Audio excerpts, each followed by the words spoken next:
আসসালামু আলাইকুম। Tabassum healthy recipe চ্যানেলে সবাইকে স্বাগত জানাচ্ছি। বানাচ্ছি কাঁচা আমের টক ঝাল মিষ্টি তেলের আচার। খিচুড়ি বা যে কোনো ভর্তা ভাতের সাথেই এই আচারের তেল কিন্তু অসাধারণ লাগে।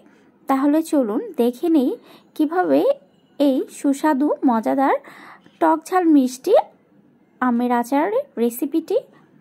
আমি এই রেসিপিটা বানানোর জন্য বাজার থেকে 1 কেজি আম কিনে এনে সেটা খুব ভালোভাবে ধুয়ে পানি ঝরিয়ে কেটে নিয়েছি। দেখতেই পাচ্ছেন আমি ছোট ছোট কিউব করে কেটে নিয়েছি।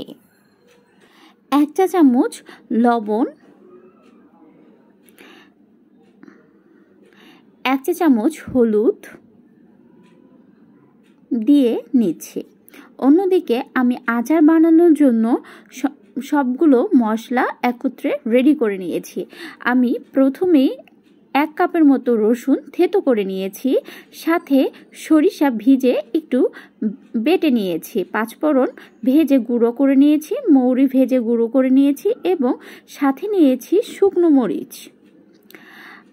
আমি সরিষা বাটা কাঁচা আমের মধ্যে একটু দিয়ে হলুদ লবণ দিয়ে খুব ভালোভাবে এখন এটাকে একটু মেখে রোদে দেওয়ার জন্য একটি ট্রের মধ্যে একটু ফাঁকা ফাঁকা করে সাজিয়ে আমি 2 থেকে 3 ঘন্টার জন্য এটাকে রোদে শুকিয়ে নেব।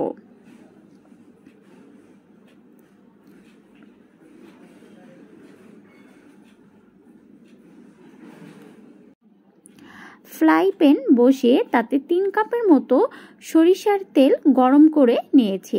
এখন আমি থেতানো রসুনটা দিয়ে দিচ্ছি।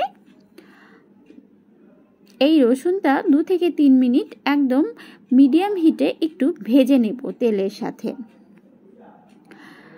এই পর্যায়ে আমি সরিষা বাটা দিয়ে দিচ্ছি। সরিষা বাটাটাও আমি 2 থেকে 3 মিনিট একটু নেড়েচেড়ে ভেজে নিয়ে তাতে আমি 1 চা চামচ শুকনো মরিচের গুঁড়ো,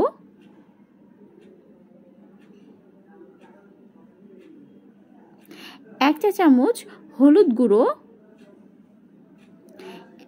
দিয়ে এখন আমি এই যে মশলাটা খুব ভালোভাবে কষিয়ে নেব। এখানে আমি একটু শুকনো মরিচ দিয়ে দিচ্ছি। মশলাটা খুব ভালোভাবে কষানো হয়ে গেলে আমি এখন মশলা কষানোর মধ্যে এই কাঁচা আমটা ঢেলে দিচ্ছি। আপনারা মশলাটা যত ভালো কষাবেন আমের আচারটা কিন্তু তত ভালো টেস্ট আসবে।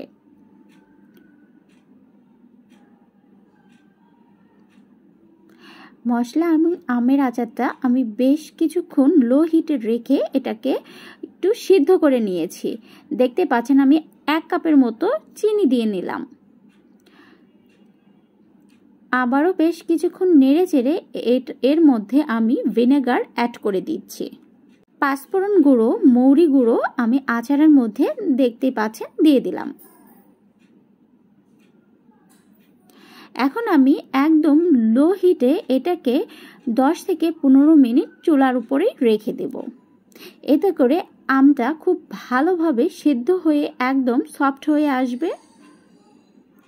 দেখতে পাচ্ছেন আমার কিন্তু তৈরি হয়ে গেছে টক ঝাল মিষ্টি তেলের আমের আচার। যদি আমার এই রেসিপিটা আপনাদের ভালো লাগে তাহলে অবশ্যই বাড়িতে বানিয়ে দেখবেন কেমন হয়, আর প্লিজ আমার চ্যানেলটি সাবস্ক্রাইব করে দিবেন।